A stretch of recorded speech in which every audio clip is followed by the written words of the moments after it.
programs testing out guaranteed income are popping up around the country as local governments look for new ways to address poverty in their regions. The programs provide select people with a monthly, no strings attached stipend.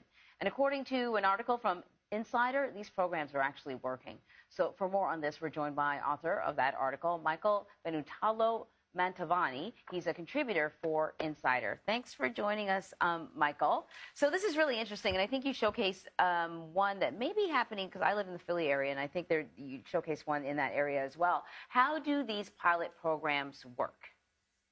So the program that I specifically wrote about was funded in large part by a donation from Jack Dorsey. I believe he donated $15 million to be used around the country. And the nonprofit group Mayors for a Guaranteed Income worked with different cities to implement these programs. So the program I wrote about specifically, I live in Chapel Hill, North Carolina, right next door to Durham, North Carolina. And they did a program earlier this year, implementing a $600 a month, no strings attached stipend for 109 of the town's residents. So what's the difference between universal basic income and guaranteed income programs, and who qualifies? So universal basic income is universal. You, me, anybody living in, beneath the poverty line, universal basic income is everybody. These programs were targeted. And so I can't speak to the others, but the program that I wrote about in Durham, they chose 109 formerly incarcerated people. And so the benchmarks were that they had to be 18 or older, they had to have been incarcerated from since 2016, and they had to fall below, I believe it was 60% of the median income for the area. And they found a pool of 247 residents that met those criteria. From there, they selected 109 residents. How they selected those, they don't know. They worked with researchers from the University of Pennsylvania in Philly, and they chose the residents, whereas the rest of the pool was put into a control group.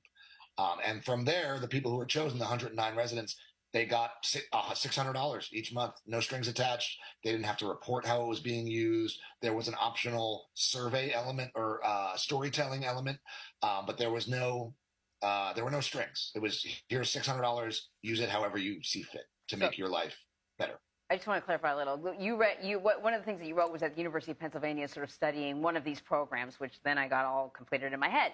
But I thought it was really interesting that, of course, a program like this would get pushed back because we're talking about ex-felons, and why should they get free money? And basically, those putting the program together said, shove it. Like, we're going to pay for these people one way or the other, so let's pay for them now to help them get stable. And so then what was the result? I mean, was this program successful?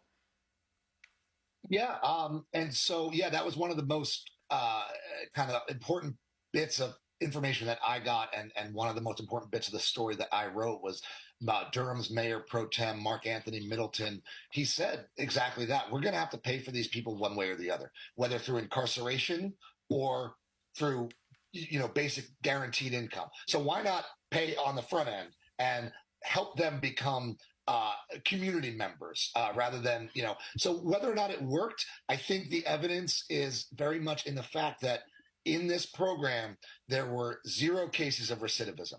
Not one of these people went back to prison within a year. 2 of them did due to prior convictions. These people knew they were going to go back to jail. The program knew these people had to serve time. But from the start of the program to, I guess, today or the end of the program, there were 0 cases of recidivism amongst the 109 recipients. And Mayor Pro Tem Middleton said, people who are financially solvent, they make better neighbors, they make better members of the community. And so let's help them to become better members of our community. And I think, the key here, too, for people to realize is, it's not food stamps that you have to spend, has to go to food. It's not like subsidizing your housing, it has to go to housing. You get to decide how to use this money to make your life more stable. And I guess you could be reckless with it, but I presume what they found is that people generally weren't reckless with the money. No, people were buying food. People were buying clothes for their children. People were, the one woman I chose to focus on, her name was Tadrika Lewis, and she's amazing. She's since started a nonprofit for young Black girls in Durham.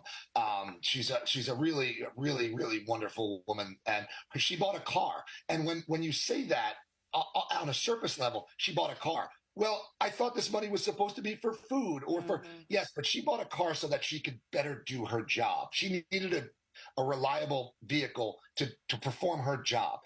Programs testing out guaranteed income are popping up around